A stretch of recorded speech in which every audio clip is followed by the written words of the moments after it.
آج ہمیں فقط مال کی تمنا ہے، ہماری آرزو اتنی دولت حاصل ہو جائے، ہم نے یہ بھی فرق ختم کر دیا حلال اور حرام میں کیا فرق ہے، بھلا دیا ہم نے اس کو۔ حرام کی دولت بھی ملے تو مل جائے کیونکہ دنیا کی زندگی اچھی لگنے لگی، دنیا سے محبت ہو گئی، دنیا کی رنگینیاں اچھی لگنے لگی۔ مگر میرے عزیزو، اللہ کا کلام قرآن مجید ہے، قرآن پڑھو۔ پروردگار نے فرمایا زُيِّنَ لِلَّذِينَ كَفَرُوا الْحَيَاةُ الدُّنْيَا، اللہ تعالیٰ نے فرما دیا کہ یہ دنیا کی زندگی اللہ تعالیٰ نے کافروں کے لیے خوشنما بنائی ہے۔ تمہارے لیے خوشنما نہیں بنائی گئی یہ زندگی، اللہ نے کفار کے لیے دنیا کی زندگی کو خوشنما بنایا ہے۔ اسی لیے تو فرمایا گیا دنیا مومن کے لیے قید خانہ، کافر کے لیے جنت۔ اے لوگوں، دنیا کے اندر زندگی ایسے گزارو جیسے کہ قید خانے کے اندر ہیں ہم۔ جب کوئی قید میں ہوتا ہے، قیدی کا ہر کام کا وقت مقرر ہوتا ہے۔ یہ بریلی کی جیل زیادہ دور نہیں، قریب ہے، کبھی جا کے وزٹ کرنا، کسی قیدی سے ملاقات کرنا، اس سے حال چال معلوم کرنا، وہ بتائے گا کھانے کا وقت مقرر ہے، نہانے کا وقت مقرر ہے۔ قید خانے میں تکلیفیں ہوتی ہیں، مشکلیں ہوتی ہیں، دشواریاں ہوتی ہیں۔ اللہ تعالیٰ نے دنیا کو تمہارے میرے لیے قید خانہ بنایا، تو قید خانے میں ہم اور آپ ہیں، یہاں آسانیاں تلاش نہ کرو، بلکہ اس فکر میں رہو اور اللہ سے یہ دعا کرو، یا اللہ قید خانے میں ہیں، مشکلیں جتنی بھی ہیں قید خانے کی گوارا کر لیں گے، لیکن میرے پروردگار تجھ سے التجا ہے، جب ہمیں آزادی ملے، جب ہمیں رہائی ملے، یعنی ہم دنیا سے جائیں تو یا اللہ آزادی کے بعد میں جو ہماری زندگی ہے اس زندگی کو خوبصورت بنا دے، اس زندگی کو بہتر بنا دے، یا اللہ اس زندگی کو خوشنما بنا دے۔ خدا کی قسم، ادھر کی تکلیفیں اٹھاؤ، ادھر کی زندگی کو خوشنما بناؤ۔ جیسے قیدی کے لیے وقت مقرر ہوتا ہے، ایسے ہی تمہارے میرے لیے وقت مقرر ہے۔ دنیا میں آئے ہو، اللہ نے وقتوں کی قید میں باندھ کے رکھا ہے۔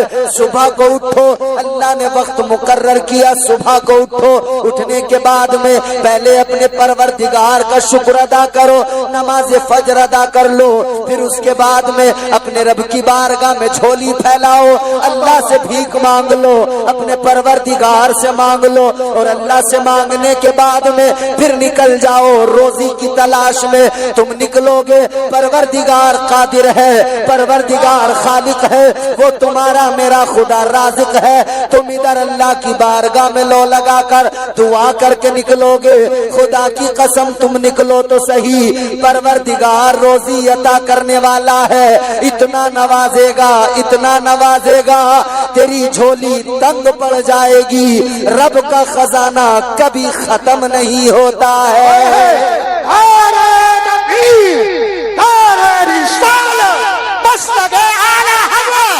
سرکار کی آمد، دلدار کی آمد، دراؤں جے والو، حسینی کمیٹی اور سے مقدر۔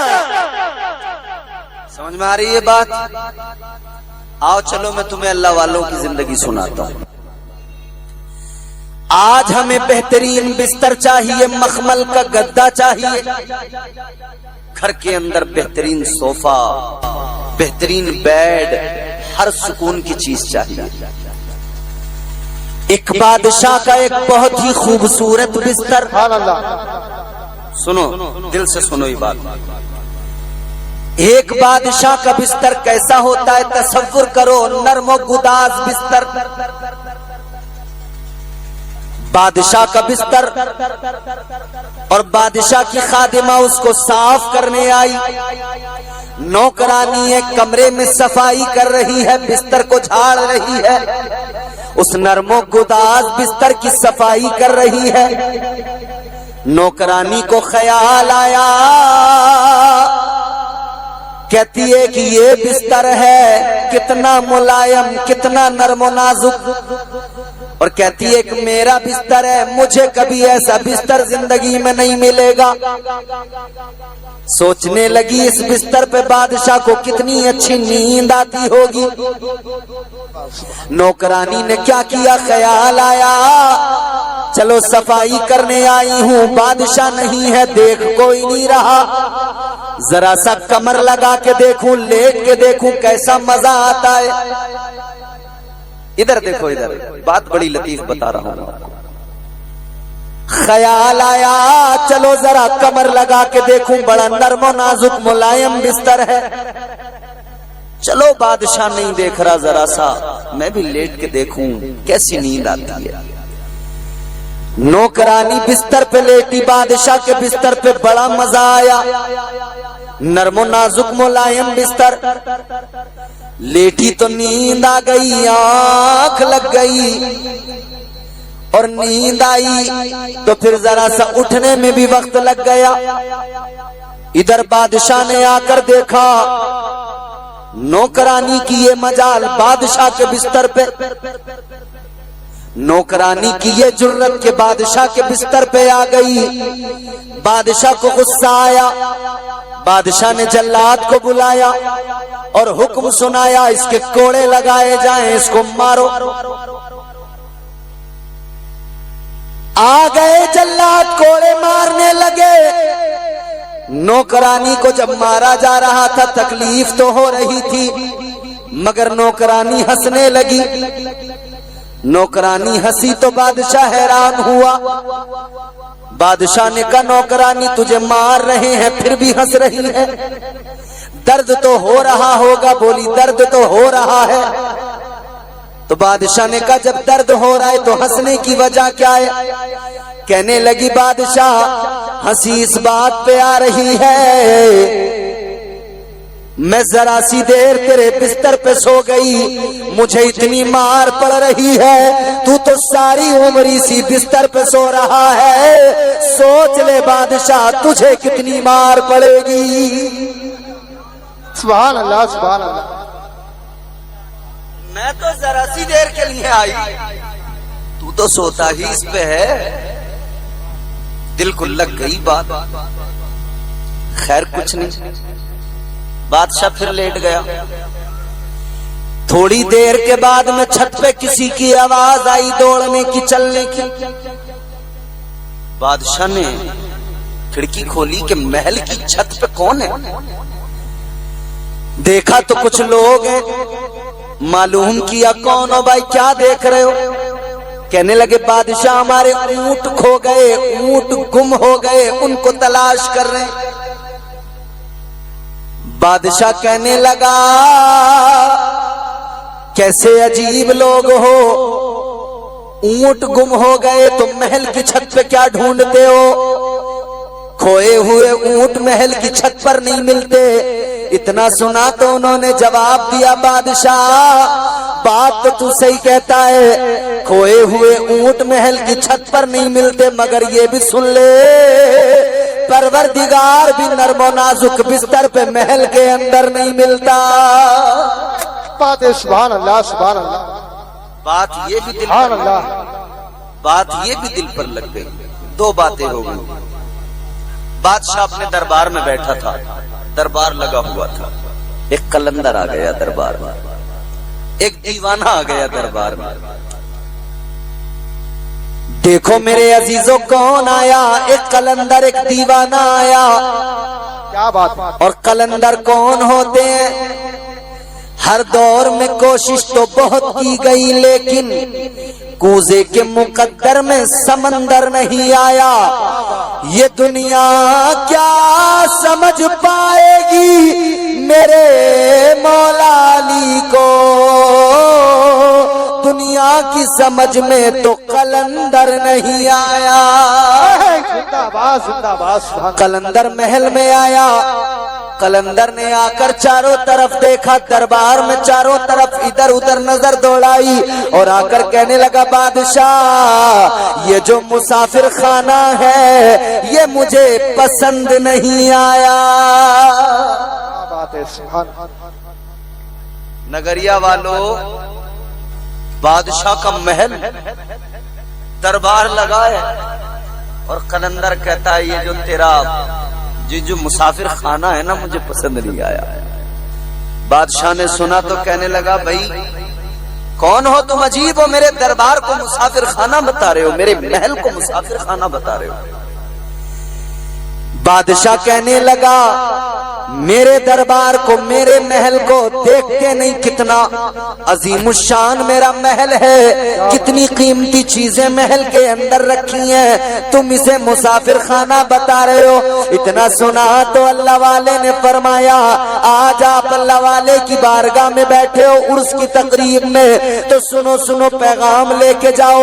اللہ والوں نے کیا سکھایا, اللہ والوں نے کیا دیا ہے. اللہ والے نے فرما دیا, قلندر نے فرما دیا او بادشاہ یہ بتا اس محل کے اندر تجھ سے پہلے کون تھا. کہنے لگا مجھ سے پہلے تو میرا باپ تھا. کہا اس سے پہلے کون تھا. کہنے لگا اس سے پہلے میرا دادا تھا. کہا اس سے پہلے کون تھا. کہا اس سے پہلے میرا پردادا تھا. قلندر نے فرمایا سن لے, تیرا پردادا تھا کچھ دن رہا چلا گیا, تیرا دادا آیا کچھ دن رہا چلا گیا, تیرا باپ آیا کچھ دن رہا چلا گیا.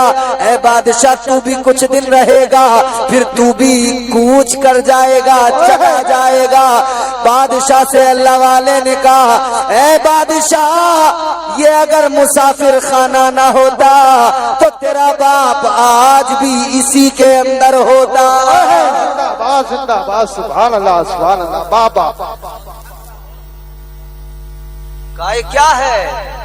اب تیسری مرتبہ پھر ایسا موقع آیا کہ دل پہ بات لگی, بادشاہ تخت سے اتر گیا. اتر گیا. بادشاہ نے اپنا تخت چھوڑ دیا. بادشاہ تخت سے اتر کے بولا اے وزیرو اے مشیرو یہ دربار تمہارے حوالے, یہ تخت تمہارے حوالے, میں چلا. کہا کدھر چلا. بادشاہ جاتے جاتے کہنے لگا کوئی بھی اس محل کو سنبھالو, کوئی بھی اپنا لو. اب نہ مجھے محل چاہیے نہ مجھے یہ دربار چاہیے, اب تو مجھے مرضی پروردگار چاہیے, اب تو مجھے قرب پروردگار چاہیے. سبحان اللہ سبحان اللہ زندہ باد. بادشاہ نے محل چھوڑا نکل گیا.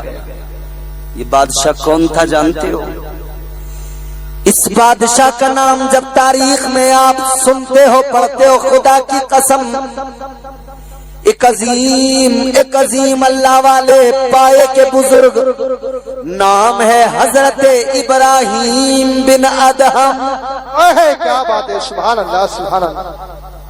ساری حکومت سلطنت بادشاہت سب چھوڑ دی.